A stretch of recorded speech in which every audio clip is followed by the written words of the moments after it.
with GM and did the blue, Denali, or, as I talk about in the book, Hypnotic, the alcoholic beverage. Y'all probably sipping on some Hypnotic. I can't quite see.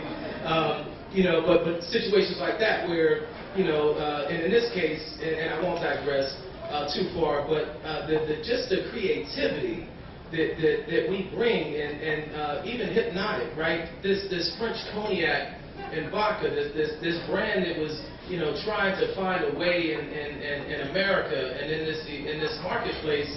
They went to New York City, and they figured that they needed to be in a very cool spot like this, right, where all the influencers and the beautiful people like y'all come together after work to network, to socialize, to build, to just enjoy life and celebrate the good life. And they chose to do it at Justin's restaurant, which is owned by, P. Diddy, or Puffy, whatever he is this week. I don't know how he gets that, right? So what they did was Hypnotic said, we want to be there, right, because we want to trial and purchase our products. So you go there on the industry night, it was people from fashion and music, marketing, sports, it was that type of crowd. And so they were going around passing out Hypnotic. Now the thing is, Hypnotic, as you guys know, it's a fruity blue drink, right? So most of the guys, the fellas, we weren't feeling that. Feel me?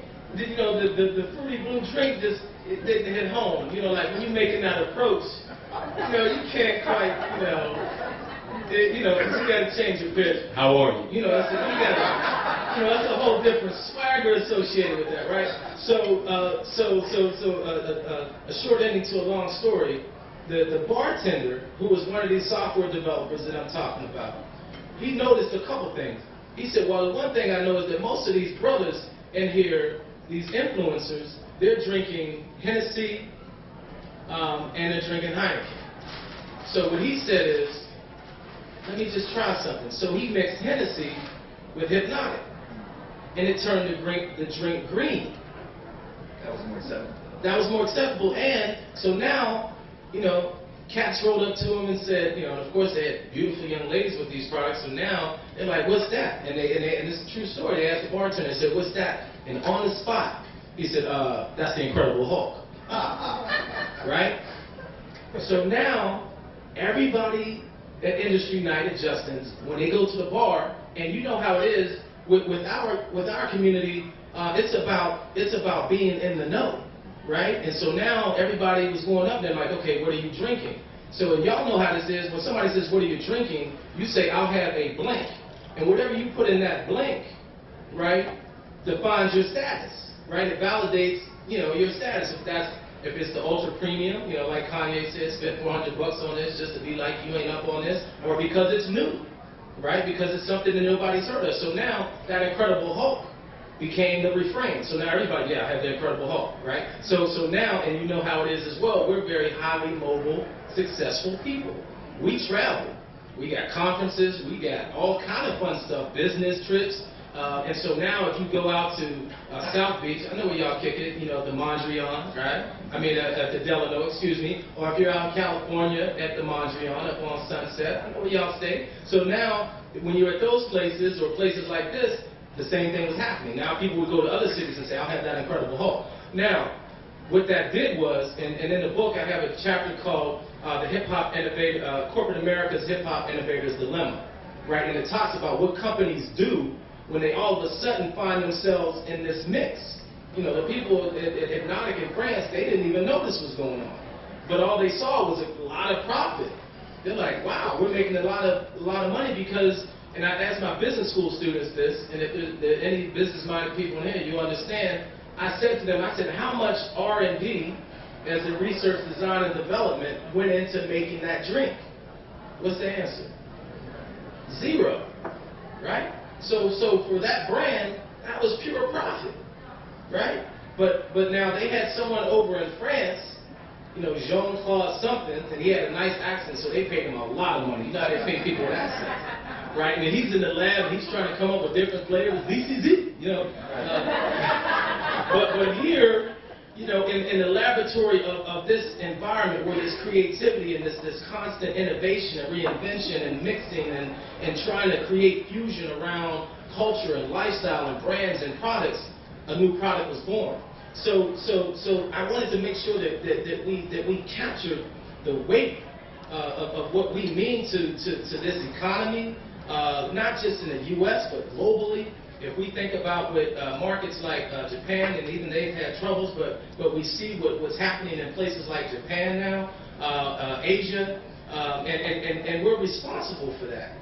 So I wanted to make sure that we captured that evolution from this generation, this hip-hop generation, as I said, not about necessarily the artists, but these innovators, those of us in this room, people like yourself who came from that same experience and mindset and went on to do amazing things and figure out how we could change and become change agents, in this culture, in corporate America, public and private, and organizations, socially, and service organizations, and everywhere else, with that hip-hop state of mind that we're talking about tonight. So I wanted to make sure that we really captured what that evolution looked like from the late 80s, early 90s, through hip-hop's golden era, and as we started to really influence and change Madison Avenue, as we talked about, change sports. Y'all remember, first of all, we're in D.C., so I know y'all remember the Georgetown Hoyas and John Thompson, and remember those cats used to rock the Nike Dunks and made basketball and fashion happen, or the Fab Five up in Michigan, and the baggy shorts, and then Venus and Serena, and they giving Venus a hard time now because she's out there doing her thing with her outfits and changing that bringing fashion and the whole thing. And so I wanted to talk a lot about that, and also how we've changed industries, along the way. And finally, and sorry to be long-winded on this, but the most important thing that I wanted to do was to give back what was so freely given to me. Because I had certain people that believed in me when I walked into Burrell advertising. I had people like Tom Burrell that believed that as a young person I just needed a chance, and that I could come in and I could make a difference. So for this to have an entrepreneurial path, that we've got to find a path to entrepreneurship and economic empowerment, and that we have a lot of ideas and ingenuity that reside within these young folks. That we need to channel and bring out so that they can leverage and maximize their influence as well. You talked about a lot of key things there: empowerment, evolution, a lot of things that we are also pursuing in Crisis Magazine, hoping to address. And I'm sure that our audience has some thoughts around those same ideas. So I think this would be a good time to open it up if people have questions or comments. Everybody all right out there? The food's good. Before you start asking your questions, you gotta give these guys a hand.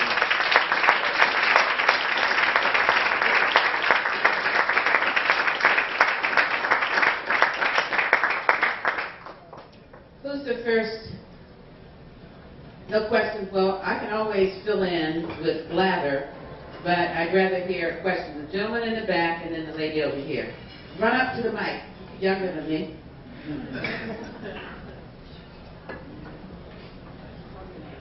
My name is David Cruz. Mr. Asim, did you write an article for the city paper some time ago about BET? I've never written for the Oh, I'm sorry. I can write for the Post. Oh, okay. Sorry about that. My question was, a long time ago, or several years ago, an article was written for the city paper, and the title was BET Sucks. So, I don't know, since it's changed over time, do you have any comments about the program? No. So that's a knuckleball. It's interesting because you get to a certain point, I think, where you move a little bit outside of a key demographic, and I have reached the point myself where a lot of BET's content is just a little bit outside of the things that I'm interested in or into, but being a student of culture, I still know that they're relevant, and I still know that good, bad, or indifferent, what Mr. Johnson was able to do, and what Deborah Lee and people like Stephen Hill, are still trying to do, is make sure that we do have some, some platform and that distribution that I talked about, being able to take, our culture and create, opportunities for young people, talent to find a way into the business, into the industry where, they go down the street and other people don't have that opportunity. And there are a lot of things that they do really, really well, and some things that they could do better, just from a programming standpoint. But I think about the award shows. I think about when we lost, Michael Jackson and their take on that, and how they brought family into that situation and took artists to a place where culturally and artistically they moved to that higher expression and just giving us a unique format that we can actually watch all the way through and not keep, switching channels as we have to do on some other networks maybe. So I think there have been some strides. I know that I did watch the recent special they did on hip hop, women in hip hop. Did anybody else see that? Ava DuVernay, who's a fine PR practitioner, put that together. I thought that was extremely well done and had great balance. And again, I think that's ultimately, at the end of the day, what it's about is finding that, that right balance so that, all of our dimension and complexity, can be captured. And so I think they have made some strides to do a little better with original programming. And, so I think it's one of those kind of deals where, if you are a little bit younger, it's destination TV. If you're not, then it's not. But at the same time, we shouldn't be having a conversation about just BET, and of course we have TV One and we have other options, but for the mainstream, there are a multitude of different experiences and content and programming that, people have to choose from. We shouldn't be in a marketplace like Chicago, saying, okay, it's either Tom Joyner or Steve Harvey, because, or Michael Baisden, or, that we can only have one. There's no reason why, we can't have more than one, media channel or media platform to convey and articulate what we're all about. And on the subject, I think that's one of the reasons, Brother Baisden has been successful, because he's demonstrated that there is that niche, that need for infotainment. And, just after the recent, stuff that's been going on here, with President Obama. I'm going to call him President Obama. I don't know what other people call him, but I call him President Obama. And a lot of the information that's been put out there right away, we had Michael Baisden that was able to challenge some of, some of that and create a voice and an opportunity for us to have dialogue. So at the end of the day, again, I just think it's a little bit about finding that balance. But I'm sorry. Thank you. We have another question. Thank you so much. My name is Roshni Katari. Thank you so much for sharing your wisdom. And I really appreciate what you said about sharing your gifts and with other folks. So I have two quick questions. One is regarding consumerism. We know that there's this thing with advertising and marketing. We want to, make people want to buy more and bigger things, and it's just out of hand. What's your thought, being in the industry, how to deal with consumerism? In the old days, you used to buy something and hold on to it for 20 years. That mentality is gone. The way people produce things, companies produce things these days, they're meant to last for maybe a year. And I want to see, especially in terms of thinking about eco-friendly trends and just going that direction, how we can get back to that wisdom of not only buying something but good quality that lasts for a long time instead of just going with the latest trends, and maybe using the whole advertising and marketing industry to penetrate people's minds in that direction instead of just buying more and newer and, so what are your thoughts on that? Great question. Thank you. And I'll answer that in part by addressing something else that most Def said, which I thought was quite eloquent. And he said we suffer from terminal consumerism, and in many ways, we can look at hip hop music as a vehicle that has fueled a lot of that desire, right? And being a marketer and someone who understands at a very, clinical level, what happens in the mind with images and things, over and over and over. I took my son after football practice. We were getting something to eat. And I said, you guys want to go to Subway? He said, yeah, eat fresh. Well, how do you know that?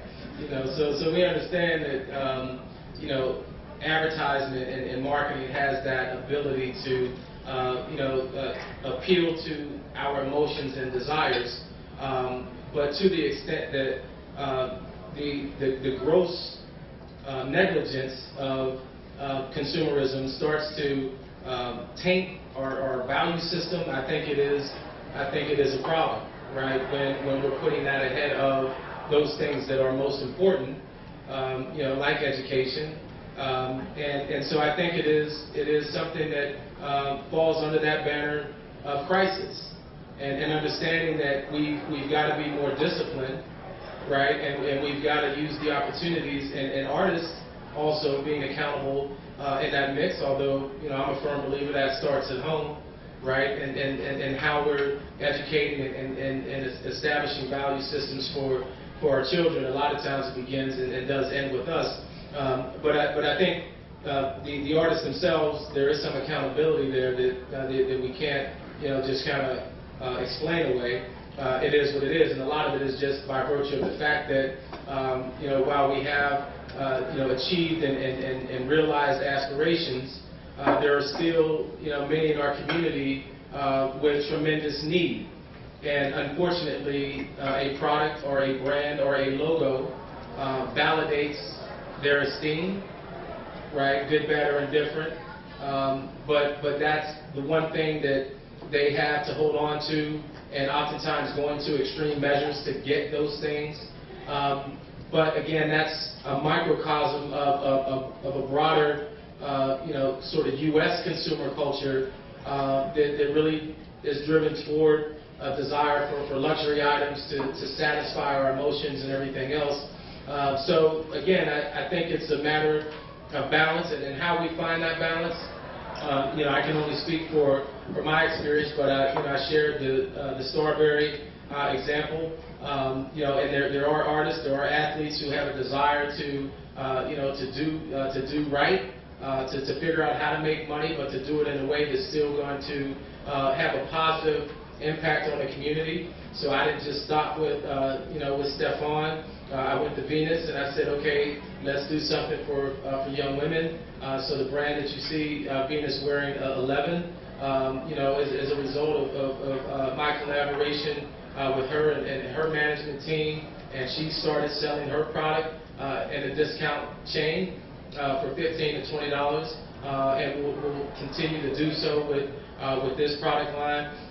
So I think it's where we can find, and I've had similar conversations with artists like Sierra, in the context of perfume and beauty products, and I have an ownership in a brand called Tea and Honey Blends, which is owned by two African American women, are actually PhDs in chemistry, if you can believe that, and also have MBAs. And so one of the things we're doing is making sure that type of brand, is affordable, and that the artists that are entertainers that we bring into that particular brand, have those same type of values, right? And it's being beautiful and brilliant, and that it's not just so much about a logo or a price tag, but it's really about your core values inside. So I think we have a responsibility at the end of the day, as marketers and as entrepreneurs, to make sure those things that we're doing, do take into consideration that it can get extreme, and that terminal consumerism doesn't necessarily have to be fatal. Thank you. I see a hand over here and in the front. And while I'm walking, we have a number of NAACP staff people, not members of the Crisis Magazine, but who do the hard work of civil rights advocacy in the House. And I'm just going to ask all of you to stand up, because I don't have my glasses on. I may not see you, and I don't want to miss you. So if you're on the staff of NAACP, I think that's our Chief Financial Officer back there in the corner, Brenda Noel.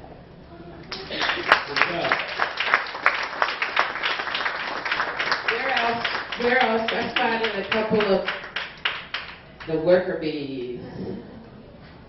Hi, good evening. I'm Chantel Cleveland of the Events Planning Department. She's the one that makes all of our conventions work. Good afternoon. Good evening. Andrea Brown G. I'm the Director of Membership. Memberships. I have to hold up the envelope. She was too shy. No, I've given them out. Oh, everybody has one? Then she's going to stand at the door and collect them after you fill them in and put your money in. Hi, Stephanie Brown, National Field Director. That means she's out there organizing. Did you hear our president talk about 10-2-10, the big demonstration on the mall, October 2nd? Stephanie has been working like a you-know-what, trying to do that. And we also have another very important person, one of the board of director members of the Crisis Magazine. Deanne Strauss-Tucker. I'm on the board of the Crisis Magazine, the publisher of the Washington Monthly. Thank you all for coming out to support this. Now, we had a question right here. Name and then your question. Tanya, I have a, how are you? Fine. I have a 16-year-old son and daughter, and a 15-year-old son. And I need for you to use your influence by talking to the rappers, hip-hoppers, and have them to start wearing their pants up and stop sagging. I'm so tired of it. Every morning I have to, my son leaves the house with his pants up, but right when he gets out of the car to go to school, and we live in the suburbs, he has to drop the pants down. And he's actually had me sew them up, like in the middle part, like, Mom, that's the only bad part about the sagging. You split your pants open. I said, that's the part to let you know that it's stupid. So can you use that great influence that you have, get one or two rappers to come on stage and talk about the sagging is stupid, or to talk about how it's stupid. I'm crying out for help. Pants on the ground. Y'all remember that? Yeah, I'd be happy to, to personally come out to that school myself next time I'm here and chat with them. And I do know that there are artists, that project a more desirable image, and painting with a broad brush sometimes I think can be a little dangerous, because there are some that do want to project a certain image. I even think about someone like Drake, who's probably one of the most popular hip hop artists right now. I mean, well spoken, articulate, dresses nice, vest, cardigan vest, and everything else. But again, there are those that just by virtue of their more limited frame of reference and background, in circumstances that many of us can relate to, or maybe not relate to, but in some cases not even imagine.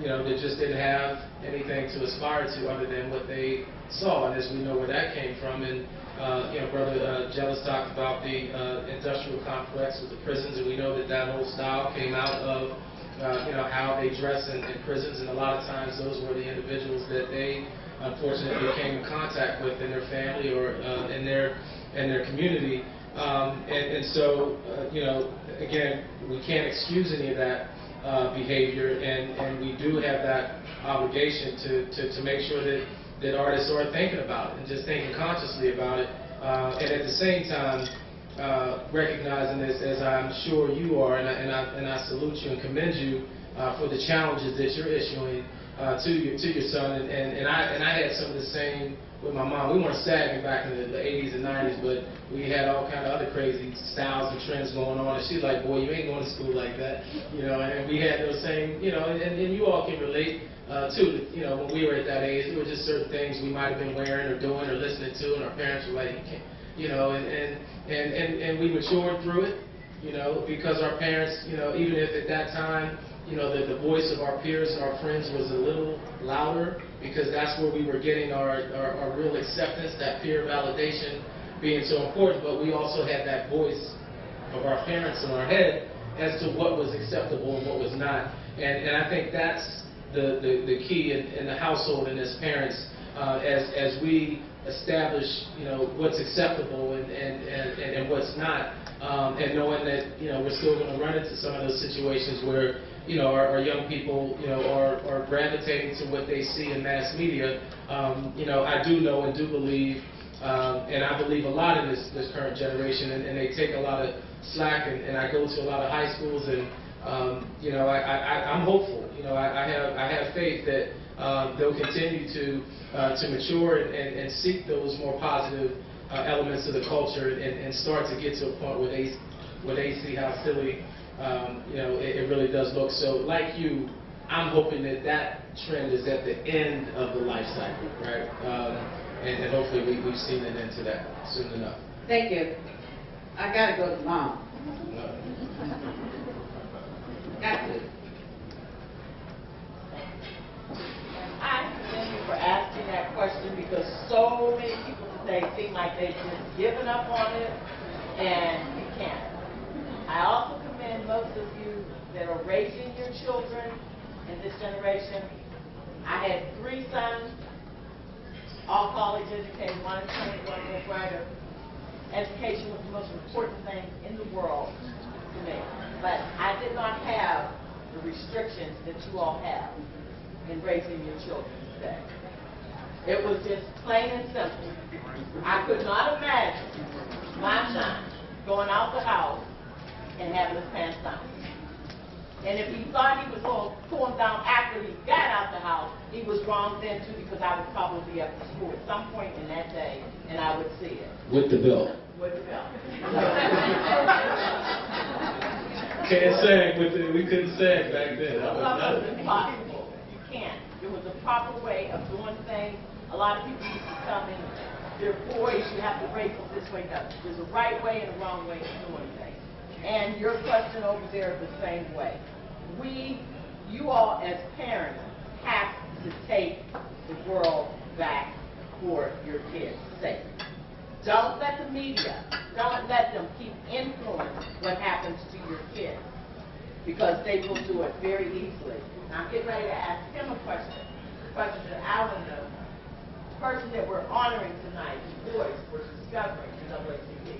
My sons know the most important thing was education. How are we going to, in this generation, bring back those type of influence?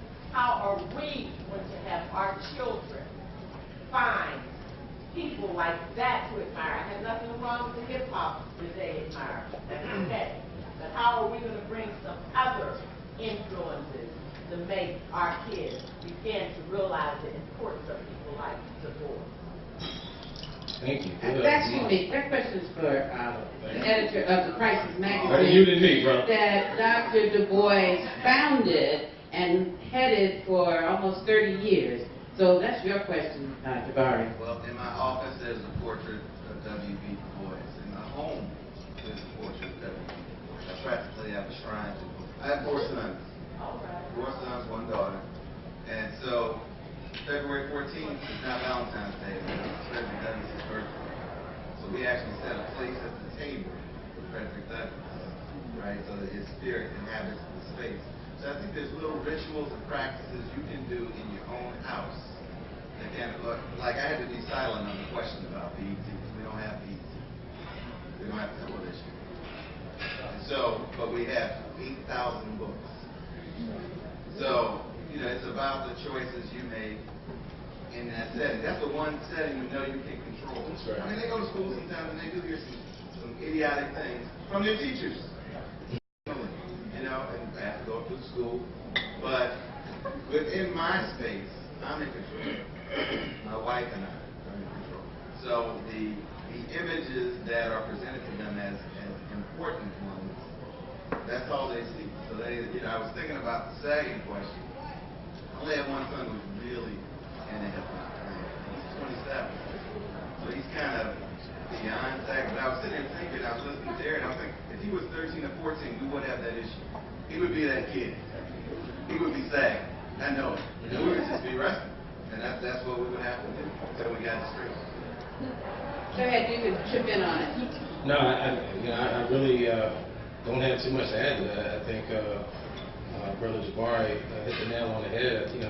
and it's the same in my house. You know, I believe that you know, you got to be your own program director. You know, nobody should be programming. You know, that's in the car at home. You know, programming what influences, you know, your children more than you, and then also even knowing that in places like school they're going to come into contact with certain things, and that's opportunity for dialogue and discussion. And so I think that is where it does begin. And I also think, and this gets to the belief part. I do believe that we will find a point of more critical thinking, you know, with this current generation, and I am encouraged a lot. You know, when I am on college campuses, you know, I'm doing an Empower Me tour right now with the UNCF, and you know, when we're on these campuses and I'm engaged with these students, I do see a desire for more critical thinking and dialogue and the emergence of voices and talent. And I think, you know, even the Crisis magazine, and one of the reasons why we need to cherish that institution and what Du Bois was doing is because it gave us that opportunity to think critically, right? So we've got to also put, as a brother said, and I love it, he said, we don't need abstract commitments, we need concrete support. There's a difference between an abstract commitment and a concrete support. An abstract commitment is me saying, hey, you know, whatever you guys need for, I know it's 100 years, I mean, that's huge. Whatever you need from me, I'm there. It's a much different thing. Good. You know, it's concrete support is when I say, okay, my membership, you know, my subscription, you want me to guest blog, you want me to guest write, whatever. It ain't about a check, right? So we also, as we have these conversations about how we get from point A to point B, you know, do we have that Crisis magazine in our rotation at home or at the office or for our kids? Are we going to, and I went to the website today, in large part because I was here, and I got to condition myself, you know, to make sure that, you know, it's not just about the Huffington Post or some of these others where we're getting our information. Are we checking with our own? And how are we supporting them? You know, the talented writers and the people that are putting this content out, how are we supporting that? So, and not an abstract commitment of keep doing what you're doing and better you than me, right? Because I'm doing this, you know. But where is that concrete support? So I urge all of us tonight, you know, to move from an abstract commitment to what the NAACP and the Crisis magazine stand for and represent in our culture, and move that to some form of concrete support. So whatever you're passing around, that's concrete support. So I urge everyone, myself included, in that. Thank you. You're welcome. I see 1, 2, 3 hands. I'm going to start here and go straight back. And before I do that, I told you a little earlier that one of my daughter's birthdays is today. And she walked in a little late, so let's give a shout out to Miss Faith Blackburn. This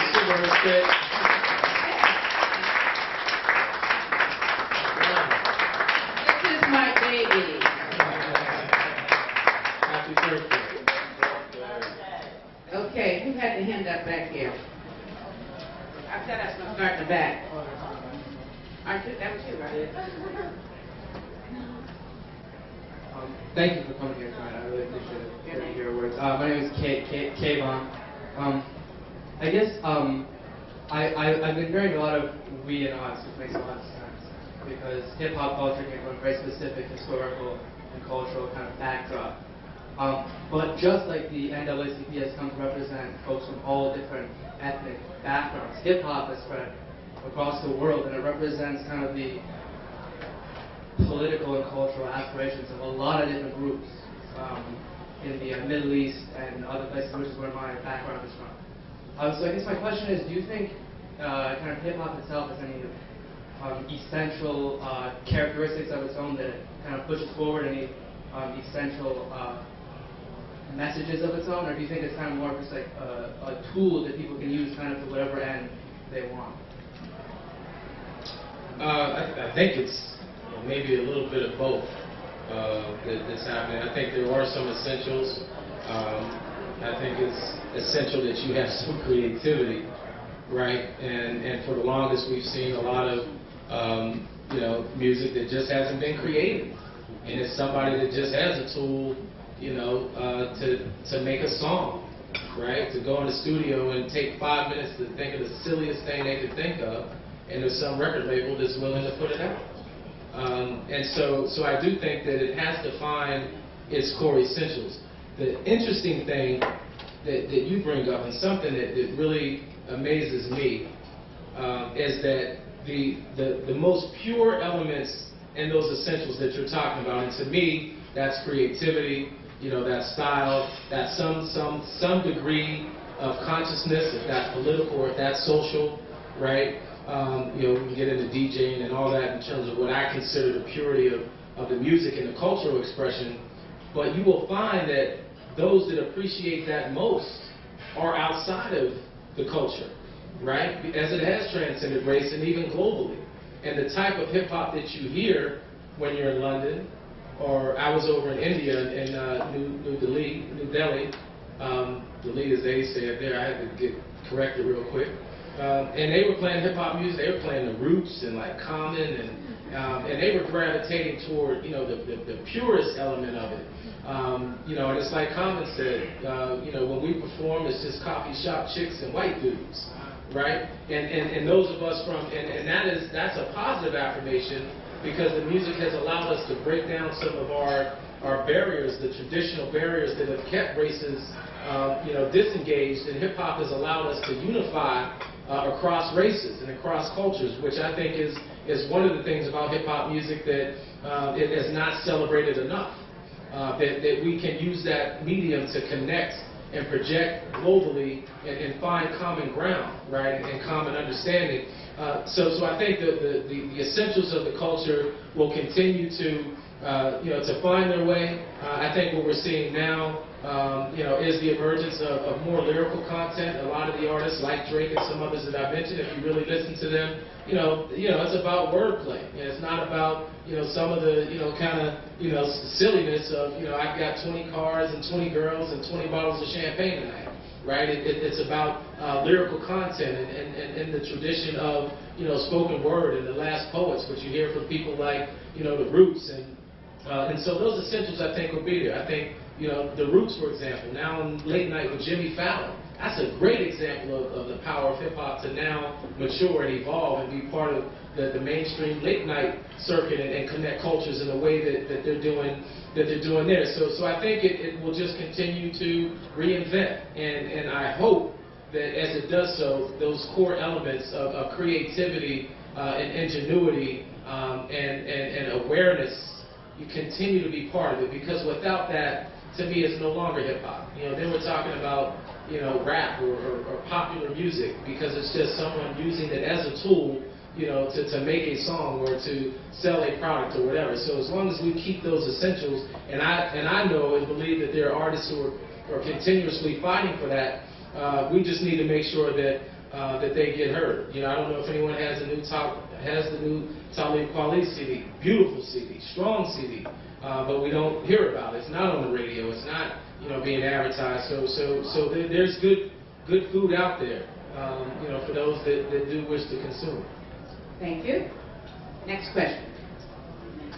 My name is Nathan Shelley, and I hope this comes out in a coherent fashion, because this discussion has really had me thinking about a lot of different things. I want to caveat my question by saying that I love hip-hop in all different forms, from the conscious to the frivolous. Like that. But my question goes to, I've been learning a lot about the weight of wealth and the idea, you need your assets to exceed your liabilities in order to have a net worth, and the idea that I feel like a lot of hip-hop music, it helps to sell and perpetuate things that do not add actual value to the lives of those who might consume it. So me buying a Sprite and drinking a Sprite isn't going to, in the end, add to the value of my life. And a lot of the hip-hop artists are geared towards just selling these products to the community that listens to hip-hop music. And you're mentioning Talib Kweli, Mos Def, Common, and the idea that they talk about the more fundamental things that actually will add value to our life, like reading, who is the Weedy Boys, things like that. And how do we get those type of artists, you know, you work in the branding industry, how do you get those type of artists to, you know, why isn't Khalid Kweli doing something for Barnes & Noble? You know, how do we get those type of artists into areas of society that actually add value to the lives of those who might consume it? I don't want, you know, to go to the club and buy out the bar of Ciroc because Diddy says so. That doesn't do anything for my life. But, you know, if Khalid Kweli is telling me, you know, maybe come to Busboys and Poets to go to the bookstore and buy a book, then, you know, that's a different aspect that I would be open to. Thank you for that question. I love this. You know, that's one of the things that you know, hip hop is in its early stages. You know, I have a chapter in the book called The Seven Ciphers, and I talk about, you know, what a cipher is and how that emerged from you know, from hip hop, and it being about knowledge, wisdom, and understanding. You know, being shared and passed from one individual or group to another, and that was really a big part of hip hop early, and now it got passed, and so this is very much in that tradition. So I really appreciate this, you know, this very rich dialogue, and I think it's you know, twofold. One, I agree with you that, you know, we have to find more ways and more creative and innovative ways, you know, to bring you know, the artists that represent more than, okay, I can be a gateway to help you sell more stuff, right? To getting to a point where I can assist you in your critical thinking or in your understanding of your place in the world. You know, I talk about in the book my senior year in high school. You know, and I was in a program called Inroads, where, you know, we went into corporate America and interned in the summer, you know, minority students or whatever. And I remember going to work listening to Public Enemy, you know, and Black Steel, An Hour of Chaos. So imagine, like, when I walked into corporate America, it was like, okay, I had Chuck D in my head, right?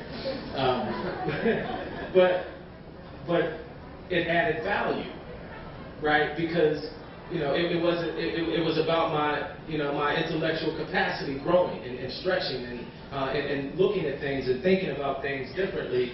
And so you're right. The music has to get to a point where, you know, to the point where the value is not just tangential, right, in terms of tonight or the party or the social aspect, but it's really more about how is this helping me to understand who I am and my place in the world. So I believe two things. One, that you know, we're at a point where those of us who came of age, you know, with the music and understand it for its purest element, we have an opportunity. You know, we have an opportunity to take our entrepreneurial spirit and drive and create opportunities, you know, for artists, some of which that you mentioned and I mentioned, to do things like this. And there are brands and sponsors and partners that would love to be part of this type of, you know, conversation and align themselves in this way and be part of these types of exchanges, right? And in places like this that are tipping points for the culture. So I think we have an opportunity to generate those ideas and use our creativity and ingenuity to partner with artists to do it. When I was launching the Converse, or, you know, when Converse was coming back to the forefront, and we all know Converse from back in the day. I know that's what we got, 3 pair of All-Stars. That was the budget, right, Mo? Right? But when Converse was trying to come back, you know, I got Khalid Kweli to perform at the launch of Converse because I wanted it to be more artistic, and we did it in an art gallery, Splashlight Studios in New York, and celebrated kind of, you know, culture in a positive way and using art as a way to do it. So I just think we have to use our ingenuity and our innovation, and knowing that a lot of those artists have a desire to do it and to get out there and still be relevant at the same time. At the same time, they're also doing things that aren't always in the public eye. You know, you were talking about Khalid Kweli and Barnes & Noble. It made me think back to when Nkiru Books in Brooklyn, like 20 years ago, was going out of business. And it was a space very much like this space. Khalid and Mos Def actually bought it, and it was run by their mothers. You know? So it's sort of a guerrilla form of doing the Barnes & Noble. And of course, the problem with that is who knows about it, how many Nkiru books are there. But some people are out there kind of quietly doing these very constructive things for which they get no publicity, little publicity. Yeah, and that gets to that concrete support thing, you know, because a lot of times when those things do happen, we don't show up for it. And so the assumption gets made that the bread can be buttered, you know, by going after that, you know, usual audience of, you know, 18 to 34s who, you know, love hip-hop and the value that it brings them is, you know, the party or the social piece and drinking more Sprite and buying more whatever product. So when it is out there, I think that's where we have to move from that abstract commitment to that concrete support to say we're going to get out there. And I'm really gratified by this turnout tonight and the fact that you know, you all came here to participate in this conversation. That's a great example of it. And the more of these types of situations and conversations that we have take place, I think it's only going to enhance our ability, you know, to bring artists in some respects into the equation, and other instances not, but still be relevant and still find ways to have that conversation understood, accepted, and even finding the support of commercial sponsors, but in a way that's still authentic and true to who we are. I thank our panelists, but before we do that, I have one more guest to acknowledge. Another magazine publisher, Heart and Soul Magazine, Edwin Avon. Stand up.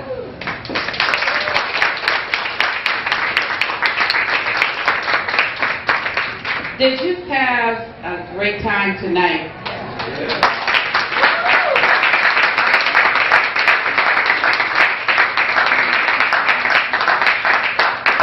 Wow. Did you think that our panelists and our moderator were outstanding?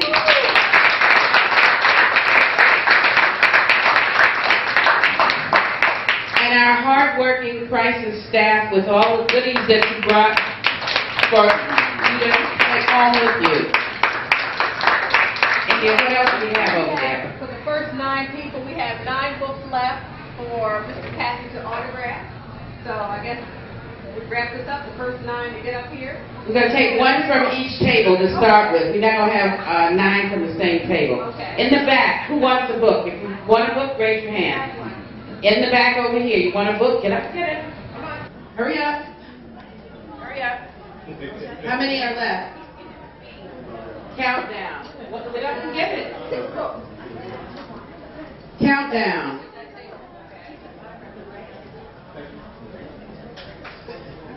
Last 2. That's it. They are gone. Thank you very much. Thank you. Take a bow. You guys were super. One of the things I would be remiss if I didn't mention, and I want to continue the dialogue, you know, and it's a digital era, so you can't follow me on Twitter. I'm at Mr. Erin Patton. Mom wanted a little girl after those 2 boys, so it's spelled E-R-I-N, so I had to correct it. So it's Mr. M-R-E-R-I-N Patton, Facebook as well. And for those that weren't able to get the book, you know, BarnesandNoble.com, Amazon.com as well. And I certainly do appreciate this opportunity and your presence tonight. And wish you all Godspeed.